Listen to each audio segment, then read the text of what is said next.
Welcome to BookHuddle. I'm your host, Karen Reeder with Readgab. Today, our guest is Shifa Saltagi Safadi, and we are going to talk about this beautiful early reader series. And I almost feel like, as I've been going through it, that it could even be considered a early middle grade, even.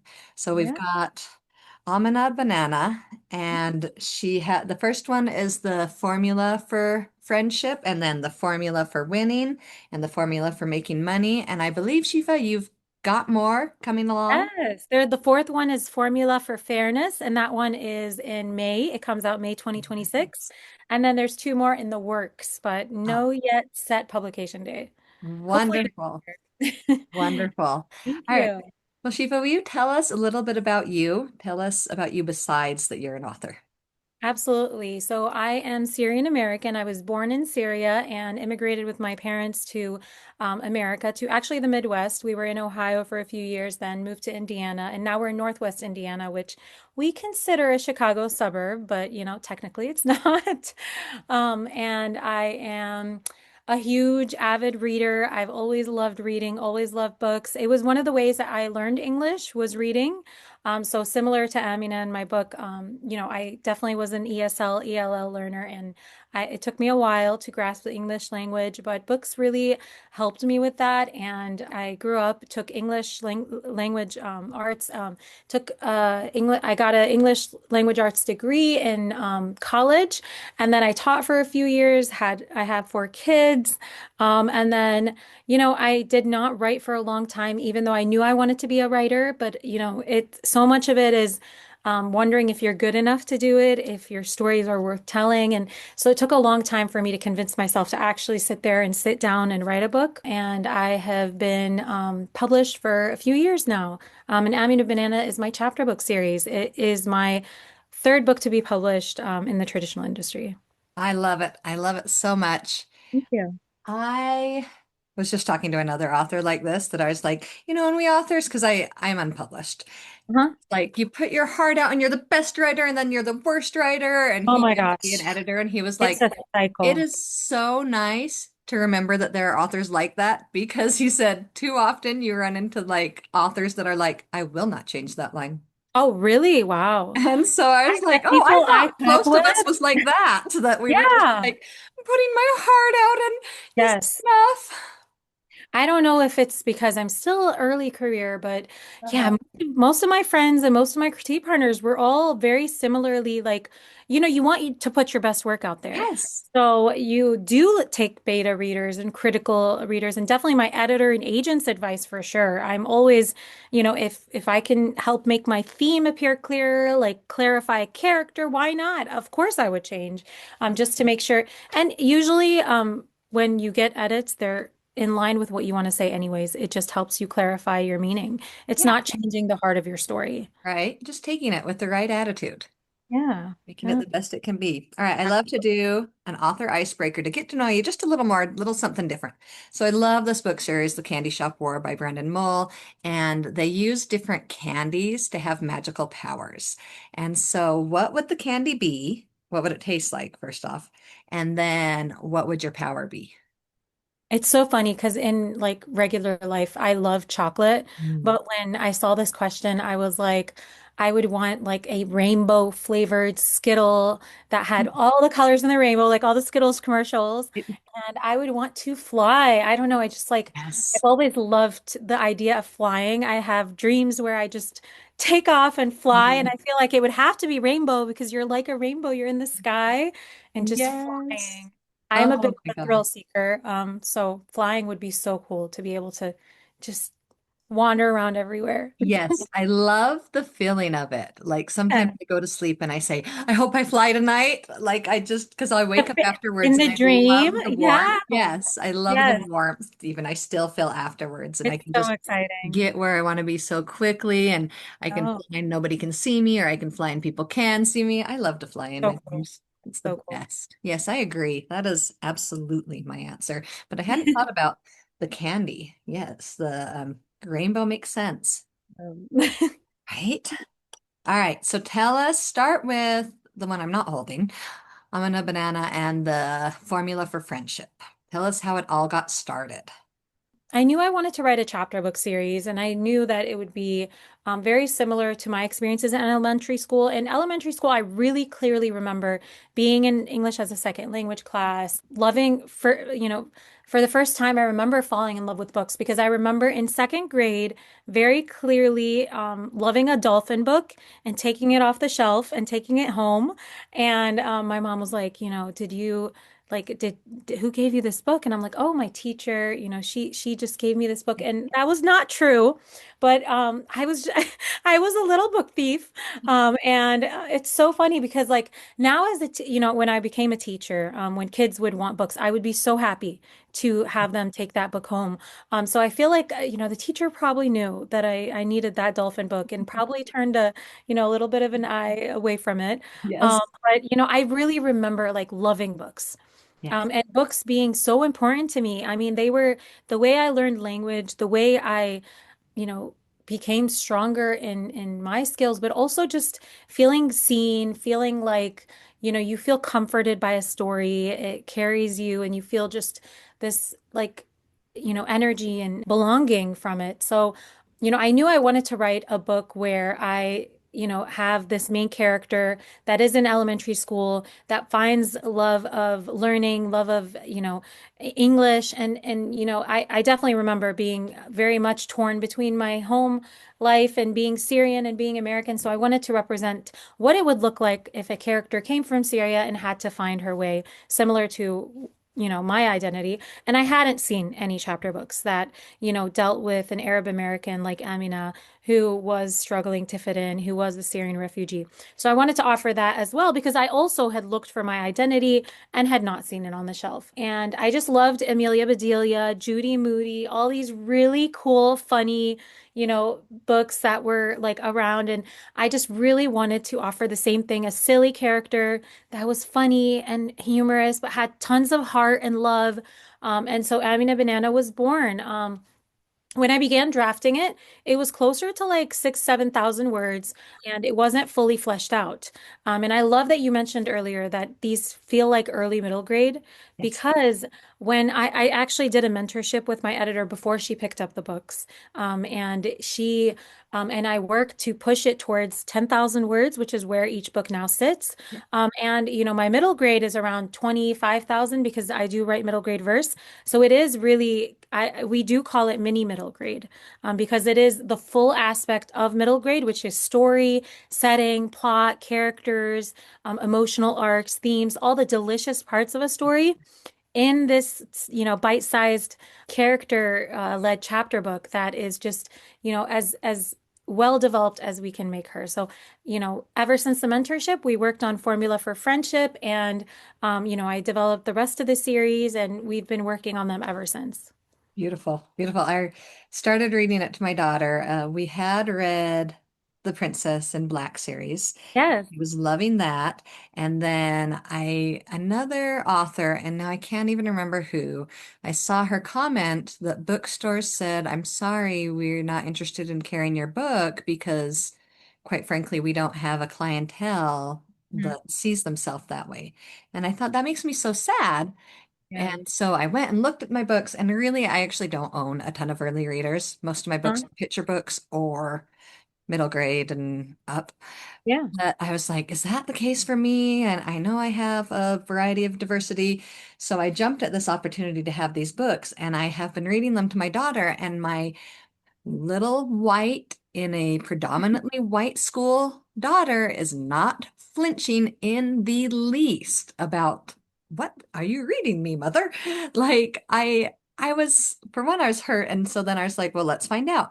And she just loves it. And I remember shortly after starting the first one, we drive a carpool, and a friend from her class, same age as her friend, was getting out of the car. She goes, my mom's reading me a book so much and she loves bananas. Isn't that so fun? Because we weren't very far into it yet. Adorable. So I she love talks to that. her friend about it. And That's amazing. just, it's like you can still enjoy a book and not Absolutely. look like the person. It 100%. doesn't matter. One thing that did resonate with her that she did find connection with, though, And it's been 2 years, so it always surprises me how much she remembers because she was 3 when we moved from Virginia to Utah. But she Uh-huh. was like, it was like me when I was scared and it was so hard to move across the country. Well, she doesn't even say across the country because to her, Virginia isn't that far away. Yeah. But it was so hard to move away from our old house. And and then when I had to start, I loved preschool and she went there for 2 years. And then I had to start kindergarten and make friends. And that was so scary and hard. And so it's brought conversations for us Absolutely. where, again, you don't have to exactly be that person to have conversations and enjoy a story and also to have empathy and just have fun and see the fun in it.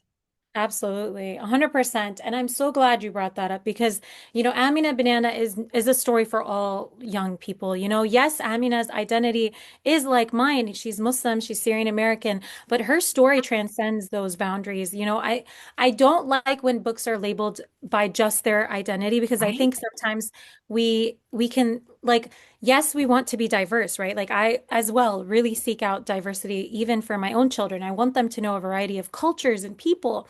But when we label this book as just like a Muslim book or a Black book, for example, or an Indigenous book, like what we're doing is like labeling it as not us, right? We're othering that book. And I feel like it's so important to recognize diversity, but also recognize that we're all humans at the end of the day, and we all have so much connection.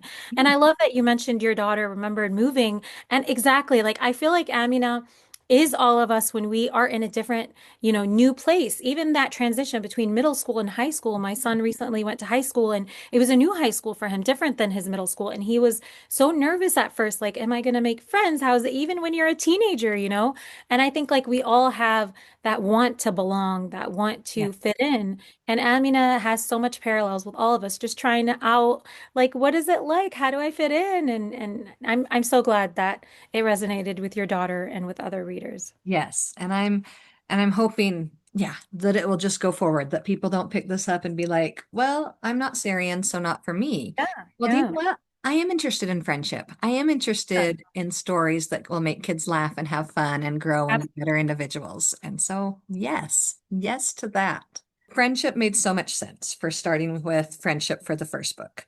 And that's just such an important thing for all of us of all Absolutely. ages, whether we've gone through change or not, friendship key. I think that made sense. How did you decide where to go from there for your other formulas? So Amina's, since it's a character series, the way I plot out the series is very different than like the middle grade, right? So with my middle grade books, I'm considering the plot of that story itself and how the character moves through that story and changes through that story. So with middle grade, it really depends on like this one snapshot into this character's life and figuring out how to make everything fit into place. But with Amina, you have a series. So I knew that I needed multiple stories. So I had to think of it even when I was plotting out friendship, right? I had to think, how am I going to make this series have a series arc, not just the character arc for each book? And it had to be a convincing arc. You can't just kind of like, have Amina fit in and then maybe like the next book, she's back to like wanting new friends again. It has to be that natural progression where you feel like this character is growing with each book, and yet she still has much to learn, right? So with the first one, like you said, friendship, it made sense because Amina's still figuring out how to belong, how to find friends, how to get, with find her belonging and feel American and Syrian and navigate all these spaces. With the second book, I knew I wanted to tackle her language a little bit more, her language challenges with, English and with spelling. And I was like, what a perfect thing to put spelling bees into the situation because that's going to be like such a challenge for her to try to both prove that she can do it. She's been in America a few months. She's like, okay, I got this English thing. And to kind of also show what does winning mean? What does it mean to win? I think kids can be really competitive. I know Yes.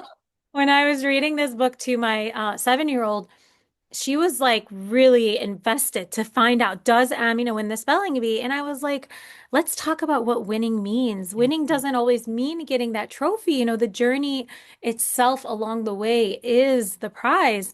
And I don't know if my 7-year-old got it yet, but I'm glad to model that for her at least, you know? And so each book I'm kind of trying to build on that character. With the book three, Amina navigates their finances and trying to see like how her family, she sees that they're struggling with their finances and she's a go-getter. She gets in there and tries to fix it.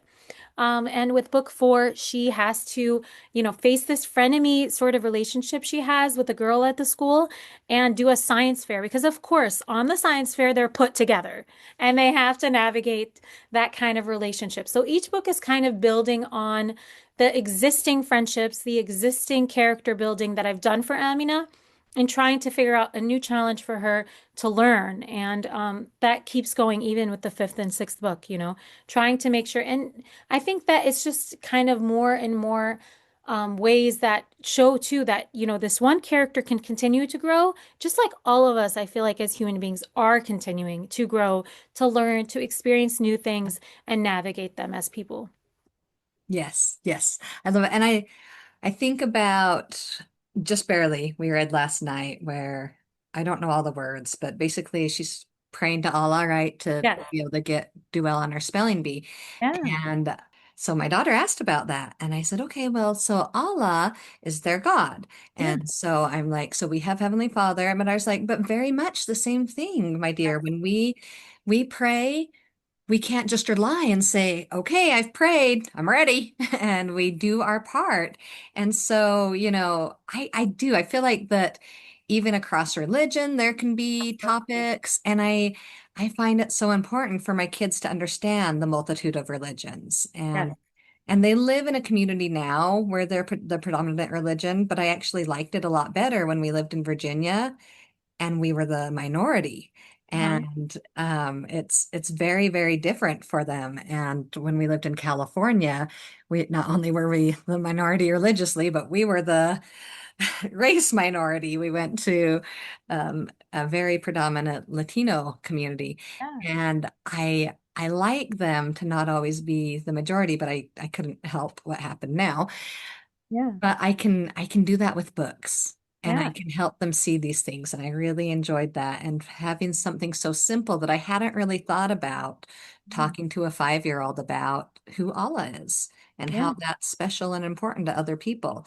And talking the hijab, is that Yeah. what the Yeah. scarf is? Yes. Hijab did not phase her one bit. Nope. Has not at all. I thought we would have longer conversation about that. We had a much longer conversation about Allah, actually. She said Yeah. that she thinks it's pretty and she likes it. And that was that. And we moved on. And so I don't know. I just love that it just what you're doing is what everybody's going through. And Yeah. then there are little parts that we can have conversations and cross boundaries and have understanding and empathy. But yeah, what little kid doesn't want to make money?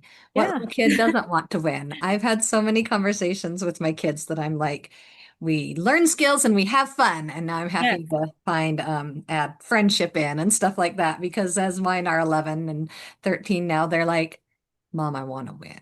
And I'm like, good. You probably need to practice more then. Yeah, yeah. No, I mean, I love that you bring that up because I think like, you know, growing up like Muslim American, I've definitely been aware of the stereotypes. I've been told, like you don't have to wear the hijab or, did somebody force you to do that or, and there I do want to acknowledge that there are parts of the world where, women are definitely being forced to wear hijab or being, like oppressed in certain Yeah. ways, but that doesn't represent Islam, right? It represents that experience because there are different experiences, right? No one is a monolith. Muslims Yeah. aren't monoliths. But I chose to wear hijab, just like Amina, at a very young age, at 9 years old. And my daughter was also 9 years old when she wore hijab. And, I think that like to kind of assume that this is a symbol of oppression, which I think like is something that is very common, um, Mm, a common assumption. I think I wanted to counter that with this book and show that like Amina is just a part of who she is. It's right? just she loves her hijab and it doesn't bother her. It doesn't stop her in any way. She's a normal kid that happens to wear hijab. And just to kind of like normalize that this is somebody's experience, somebody's lived experience, and Yeah. it's not a problem. It's not a stereotype, and like show the other side of that because I think like sometimes it works more powerfully than like a lecture about like, Yes. that hijab is like not oppressive. Like, no, show the story of a girl that she just wears it and does everything silly that kids do. Yes. Oh, I love it. I love that so much. It makes my heart happy. It does. Okay, so kind of going off of that, have you had any experiences where children have responded to you about the books that you could share? I'd love to hear what their Yes. responses were. Absolutely. I love this question. I feel like kids are so smart and so, they have so much empathy and kindness. And that is the response that I've gotten. I have a letter, a fan letter that I recently got in the mail. Her parents like reached out on my website and asked if she could send me a letter, the little girl, and she sent me this beautiful letter asking what inspired Amina and how she loved Amina Banana and how like she was just such a big fan and wanted to know more. Yeah. And then I have had fan letters online as well submitted. And one of them was from a little girl. I posted on my Instagram and she was like, I'm sorry that you went through this, Amina. I'm sorry that it was hard for you when you first moved. And I thought that was so adorable that, I love empathy building. I love it. I think that like building empathy with younger children, like it really stays with them. And I think that, it creates this compassion that it won't go away. And I think we all, for sure need more compassion in this world. Right. So seeing the response, and then also, Amina happened to get an award from Good Housekeeping, which is the awards that actually asks children their favorite books. And Nice. so it had the little snippet from the one of the child readers that said that they loved this book so much and that it showed them it was really awesome to see Amina kind of stand up for herself. And I love, love, love seeing when kids are so adorable. And like you said, with your daughter, like they don't see the differences. Like it's just part of the story that it's this person and this character's experience, but they don't see it as different. They see the commonalities. They Yeah. see the connections. And I just adore kid readers. I have been so blessed to be able to write for kids, and kids have been nothing but supportive. I have had so many parents reach out to me and tell me that their kids just gobbled up book three in a day because they were so happy with book one and two. Yay. So it's been an awesome reception. I've been so grateful so far. Oh, that is so fantastic. All right, can you speak now to the listeners? We've got parents, teachers, librarians, people who are, interested in books for kids and themes and stuff. What would you say to them how they can use Amina Banana for their kids? Absolutely. Amina can be used in many different ways. First of all, I think it's great for problem solving. In each book, Amina comes up with a formula to solve a problem. And I think like in this world, like our kids are so used to instant gratification. They're so used to Yes. looking something up online. I mean, we're used to that, right? Hmm. Instacarting the grocery, door dashing the meal that we want, and everything drive through really quick. So I love that this series spotlights problem solving for kids because I think it showcases like that you can come up with a formula and the formula might not work out or it might work out. But either way, the problem solving, the sort of way that like kind of how like in the first book, she discovers the scientific method and it's in the back, right? And sort of like science, I think like life is about, making a hypothesis, trying that experiment out and, figuring out if you get the results you want or if maybe it needs a little more patience, a little more grit and trying again. And I love showing that through the books in different stories in different ways that I think kids can really use this to learn problem solving. And when I do school visits, I have the kids come up with more formulas on the spot. I'm like, Cool. what would your formula be? Like, what would your problem be and how would you solve that? I So I love love the problem solving aspect of it. There's science recipes at the end of every book. So I feel like that's just built-in science. Every book contains that sort of STEM theme. There are the at the Syrian recipes. Syrian recipes, food. So I love food and I Yes, love me too. spreading my love for food. So I love like having kids be able to like make food. My kids love recipes. They love trying new foods. And I try to pick recipes that are able the kids will be able to emulate with an adult's help. And just even the SEL concepts, just compassion, empathy, kindness, like these things I think are so, so needed in this world. And I'm really hoping that teachers so far have been such huge fans. And I love seeing, and like you said, even just the love for bananas. I think Yes. that bananas are awesome, my favorite fruit by far. So, even just that is cool. And I've been like, I'm so passionate about like giving kids banana scented stickers and banana How scented books. fun. So my like teacher bag that I take to school visits has it smells like bananas and it's really cool. Mm. Just delicious every time you open it. Yep, yep. That is so fun. All right. Well, we can't not talk about Kareem Between. I have not read it, but I have not stopped hearing about it since it came out. So it is high on my to be read. Yay. Tell us about it. Well, it's in verse, right? Yes, absolutely. So I love middle grade novels in verse. I've always loved reading them. And I think kids, especially like younger middle grade readers, jumping from chapter book to a full middle grade prose novel is daunting. I Yes. mean, for my own children, I've seen that. I have a 14-year-old, 11-year-old, and then two younger ones that are still developing their reading chops. So a chapter book reader and a picture book reader. But I saw that for my 11 and 14-year-old, how when it was time to like kind of leave the chapter books behind and they felt like ready to move on, that I would hand them a middle grade novel and they would be a little daunted. Yes. And so I felt like, I love graphic novels, and one of my kids is like an avid, like everything graphic novels, loves them so much. But I also felt like I wanted something that also had word options because I wanted them to start using their decoding skills, to Nice. not have to rely on their images and Right. start like trying to figure out meanings from words. And so what I love about verse novels is they do that. They kind of bridge that gap. They're much smaller word count. There's blank space on the page, so Mhm. the kids feel like, it's less words and they're not as daunted. And it moves quicker. There's also like lyrical language, which is like vivid Yeah. imagery that, the kids can use to kind of decode what's Mhm. happening, but not need images and Right. be able to rely on their critical thinking to fill in the blanks. So I mean, it's as a teacher, as you can tell, former teacher of language arts, I really put a lot of thought into thinking about what kids need and what, Yeah. oh, It was ready. It was like you're talking about this. I I am taking know. over. For listeners, it just zoomed in on my Kareem Between background on the Zoom.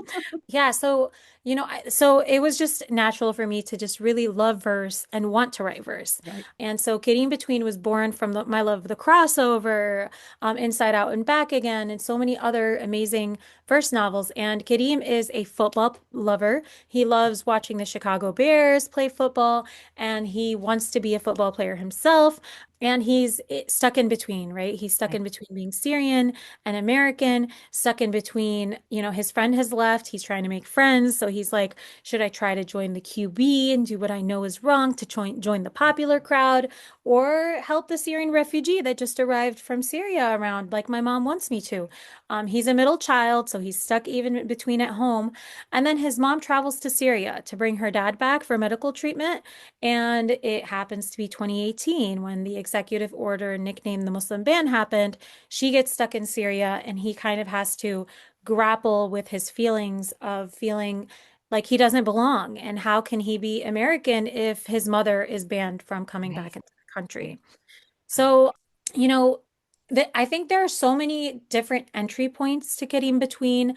When I talk to kids about it, I really do focus on the football aspect because I think if you were to ask Kareem, he would say he's a kid that loves football, Yeah. I mean, Yeah.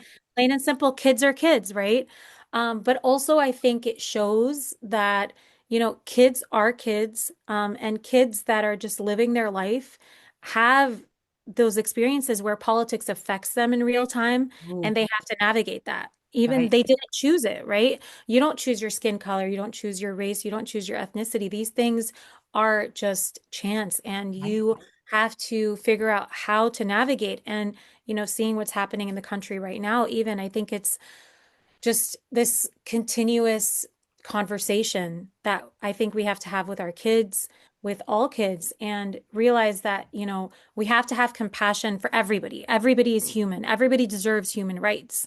And I hope Kadeem offers a message of hope because at the end of the book, with like with the executive order, it was struck down by the courts, and there are real people fighting out there. The ACLU, there are so many good people protesting. We're, seeing what's happening, and there is good. And throughout American history, we've seen justice win. And so, I hope that Getting Between offers that message that keep fighting, keep resisting, and we will see justice win again. We just have to keep using our rights and keep working towards it. Beautiful. Beautiful. Thank you. Can you share? We've got, well, one more that's coming out in May and then two more after that. So there'll be six total, five Yeah, total, so five total, so far, Amina Banana is scheduled for 6 books. So six books. hopefully 2027 will show the fifth one, and maybe 2028 for the sixth one, depending on how fast the illustrator can go. Okay. But Nice. I've already submitted both to my editor, so they are already, Nice.